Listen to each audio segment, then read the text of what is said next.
అవుట్లెట్లు అక్కడ ఉన్నాయి, రాజకీయం అక్కడ ఉంది, యూత్ అక్కడ ఎక్కువ ఉన్నారు, ఉద్యోగస్తులు అక్కడ ఎక్కువ ఉన్నారు, అన్ని త్రాగుబోతులు ఎక్కువ ఉన్నారు, అన్నీ ఉన్నాయి ఆ సంఘంలో. అక్కడి నుండి వచ్చి బాగా నాడితే వెళ్ళిపోయింది.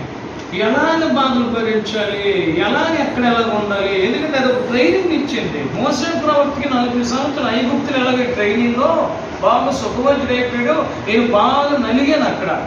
ఈ బాప్టిస్ట్ చర్చ్ అంటే అది చాలా ఘోరమైన స్థలం. అది పేరుకి పెద్దదే, పేరుకి ఏసీ చర్చే, పేరుకి గొప్ప చర్చే. ఉద్యోగస్తులు ఇంటికి 2-3 ఎవరో గవర్నమెంట్ ఉద్యోగస్తులు, ప్రైవేట్ ఉద్యోగస్తులు కాదు, అంతమంది ఉంది. అలాంటి సంఘం నుంచి వచ్చినను బాగా నలిగిపోయారు. ఎవరి దగ్గర అలాగ ఉండాలి. అయితే వాక్యం రాజీ పడని మీకు తెలుసు, డబ్బు దగ్గర రాజీ పడని తెలుసు, ఎవరు 10 పైసలు అడగదని మీకేం తెలుసు. దేవుని పని ఉంటేనే ప్రకటన చేస్తారు. వాళ్ళందరి మధ్య అవుతుంది. ప్రార్థన చేయండి, రండి చెయ్యి కలపండి, ఆ పని ఉంటేనే. మిగతా రోజులు ఎవరిని పట్టించుకోను. ఎందుకంటే ప్రభువులో ఉన్నవారు ఇది ఒకటే ప్రేమిస్తారు. ఏంటి? సహవాసం, దేవుని సహవాసం. కాబట్టి ఇక్కడ చూడండి, యేసే చెప్పిన మత్తయి సువార్త 20 అధ్యాయంలో చదివిన మాట, యేసే చెప్పిన మత్తయి సువార్త 10 అధ్యాయం 37లో మాట, ఈ రెండింటికి లింక్ ఉంది. ఇప్పుడు 3వ మాట చదివి దినవృత్తాంతం 1వ గ్రంథం 9వ అధ్యాయం. ఎందుకు? నేను ఎంతటి వాడును అంటే అక్కడ అర్థం ఏంటి? మొదటి తగ్గింపు ఉండేది ఎవరికి? ఆశ రాజుకి. కొద్దిగా అభివృద్ధి అయ్యేసరికి వచ్చింది. మొదటి తగ్గింపు ఉండేది ఎవరికి?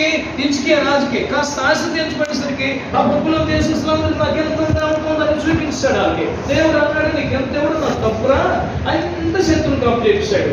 అలా బాగున్నాడు హిజ్కియా, అలా బాగున్నాడు ఆశ. ఇలాంటి గొప్ప రోజులే, ప్రారంభంలో ఆత్మీయులే. కానీ దావీదు ఒక్కడే అన్యులు శాంతం లేదు, అన్యులతో సహవాసము చేయలేదు, కడు వృద్ధులు అనుకోకూడదు విశ్వాసం. అందుకే కదండి మీరు వాక్యం ఎక్కడైనా చూడండి, ఎవరిని యెహోవా దేవుడు ఉదాహరణ తీసుకోడు. ఎవరిని అంటే తప్పుగా ఉదాహరణ ఒకటి తీసుకుంటాడు, తప్పుడు పనికి ఒకడిని, రైట్ మంచి పనికి దావీదు ఉదాహరణ తీసుకుంటాడు. చూడండి, తన కొడుకు ఎవరు? జ్ఞాని సొలొమోను విషయంలో. సొలొమోనుకి ఇంకో పేరు ఏంటంటే న్యాయాధిపతి.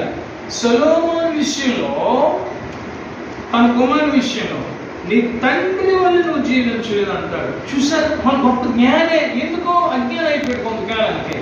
తర్వాత రాజు అవుతాడు యూదా దేశానికి. ఎవరు యూదా దేశానికి రాజు అవుతాడు? సొలొమోను కుమారుడు అవుతాడు.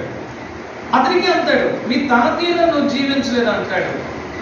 తర్వాత ఇంకొకటి రాజు అవుతాడు, ఆసా రాజు. నీ ముత్తాతలో నువ్వు జీవించలేదు అంటాడు. తర్వాత ఇంకోటి రాజు అవుతాడు. ఎవరు? అందరూ యూదులే.